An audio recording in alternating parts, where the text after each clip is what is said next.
Dans le prochain épisode d'Ici tout commence, Ambre fête ses 20 ans la veille des examens et Constance et Emmanuel mentent à leurs enfants. Quant à Solal, il embauche Tony pour livrer les commandes de son restaurant. Attention, les paragraphes qui suivent contiennent des spoilers sur l'épisode d'Ici tout commence diffusé demain soir sur TF1. Si vous ne voulez rien savoir, ne lisez pas ce qui suit. Mardi 14 juin dans Ici tout commence. Ambre fête ses 20 ans la veille des examens. Stacy a convoqué tous les étudiants au Doubla et s'apprête à annoncer l'ordre de passage pour les examens. Il a décidé que les premières années ouvriront le bal. Dès demain, ils commenceront avec l'épreuve de cuisine puis continueront avec celle de salle et finiront celle de pâtisserie. Le directeur leur rappelle les modalités, les professeurs feront la moyenne entre les notes des examens et celle du contrôle continu. Mais attention, les élèves avec moins de 10 de moyenne après les épreuves quitteront l'institut. Choqués par cette nouvelle, les premières années estiment qu'ils ne sont pas encore prêts et paniquent davantage. Mais selon Emmanuel, pour devenir un grand chef, il faut savoir faire face à l'imprévu. En cuisine, Deva, Jasmine, Kelly et Tom continuent leur révision lorsqu'Ambre arrive sans sa tenue. Déterminée à fêter ses 20 ans, la jeune femme invite ses camarades à venir faire la fête avec elle ce soir. Selon elle, il ferait mieux de se détendre un peu avant les examens. Si Tom partage son point de vue, ce n'est pas le cas des autres étudiantes. Ambre retrouve Souleyman au potager et l'invite à sa soirée d'anniversaire. Toutefois, il hésite car il ne souhaite pas voir Deva. La jeune femme tient à le rassurer, son ami est trop occupé par les examens et ne viendra pas. Il accepte finalement son invitation. De leur côté, les étudiants continuent à préparer l'épreuve de demain. Tom, qui a terminé ses révisions, compte bien en profiter pour se détendre. Il conseille à ses camarades de faire pareil. Selon lui, ce n'est pas en étant stressés et épuisés qu'elles réussiront leur épreuve. Jasmine se range de son côté et admet qu'elle ferait mieux de faire une pause. Malgré les préoccupations de Deva, ils arrivent à la convaincre de se rendre à eux. Plus tard, Deva, Jasmine et Axel arrivent à l'anniversaire d'Ambre. Cette dernière est contente que ses camarades aient changé d'avis. Souleyman ne comprend pas, Ambre lui avait promis que Deva ne serait pas là. Selon elle, c'est peut-être pour le mieux, il pourra en profiter pour se rapprocher d'elle. La fête bat son plein chez les Guessac. Les étudiants dansent, jouent au beer pong et boivent tous ensemble. Cependant, Kelly décide de rentrer chez elle et conseille à Jasmine de ne pas partir trop tard. Elle rassure sa copine, elle prend un dernier verre avec Axel et s'éclipsera juste après. C'est au tour de Deva de quitter la soirée. Elle en profite pour dire au revoir à Souleyman. Alors que son ami s'apprête à partir, Ambre s'empresse d'embrasser le jeune homme pour la faire réagir. Elle l'emmène également sur la piste de danse sous les yeux de Deva dépité. Devant ce spectacle, elle décide de rester et demande à Tom de lui servir un verre de punch alors qu'elle n'a pas pour habitude de boire de l'alcool. Peu après, Ambre réalise qu'il ne reste plus beaucoup de punch.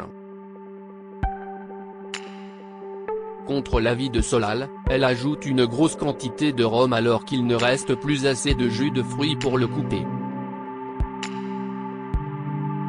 Elle trinque une nouvelle fois avec ses camarades.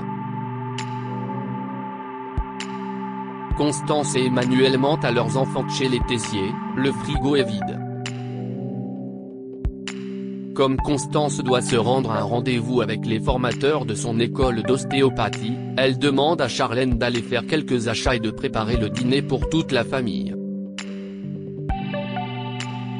Seulement, Charlène refuse car elle a beaucoup de choses à faire aujourd'hui. Sa mère ne lui laisse pas vraiment le choix et assure que cela lui prendra très peu de temps. Dépitée, Charlène ne compte pas se laisser faire et interpelle Axel dans le jardin de l'institut. Elle lui fait croire que ses parents en ont marre de son comportement, car il ne participe pas aux tâches ménagères. Son cousin lui fait remarquer que si son père avait quelque chose à lui reprocher, il l'aurait déjà fait. Il lui indique aussi que dès qu'il le peut, il les aide. Charlène lui demande donc de faire les courses et de préparer le repas puisqu'il est prêt à les aider. Les deux cousins se prennent la tête. Axel finit par céder et ira faire les courses. En revanche, il n'a pas le temps de préparer le dîner car il doit aller à l'anniversaire d'Ambre. Charlène devra donc se débrouiller toute seule. Charlène finit de préparer le repas lorsqu'Axel s'apprête à sortir pour rejoindre ses amis. Ne souhaitant pas rester seule avec ses parents, la jeune femme lui demande de rester dîner avec eux. D'ailleurs, elle ne comprend pas pourquoi sa mère n'est toujours pas rentrée et lui envoie un message. En parallèle, Constance est en terrasse avec Emmanuel qui est allé la récupérer après sa réunion. Ils partagent un moment complice. Même s'il a conscience que rien n'est réglé, il ne compte pas gâcher la nouvelle chance qu'il a d'être auprès d'elle. Lorsque Constance reçoit le message de sa fille, son mari l'enjoint à mentir pour continuer à passer un moment à deux. Selon lui, ils doivent profiter ensemble sans avoir à gérer le regard et les commentaires de leurs enfants. Quant à Constance, elle partage également son avis. Ils finissent par s'embrasser.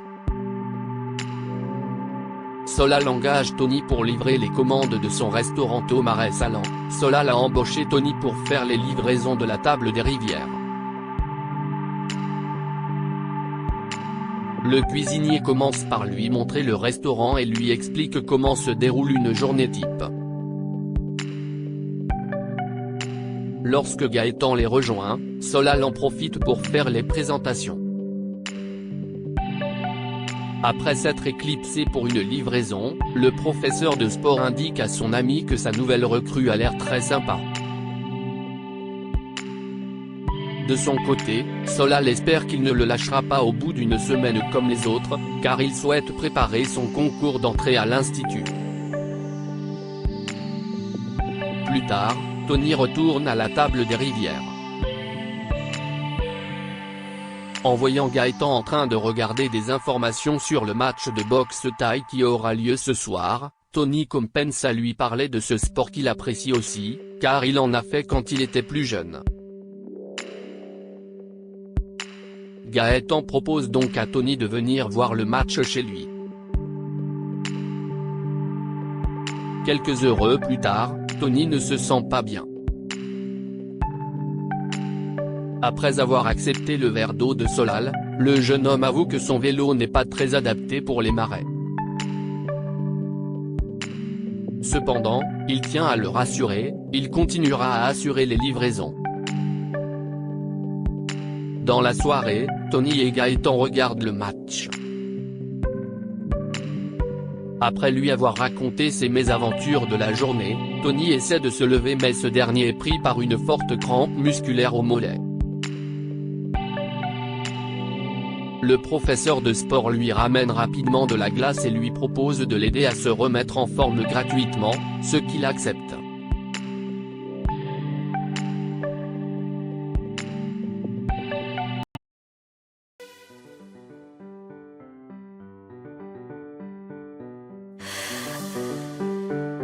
나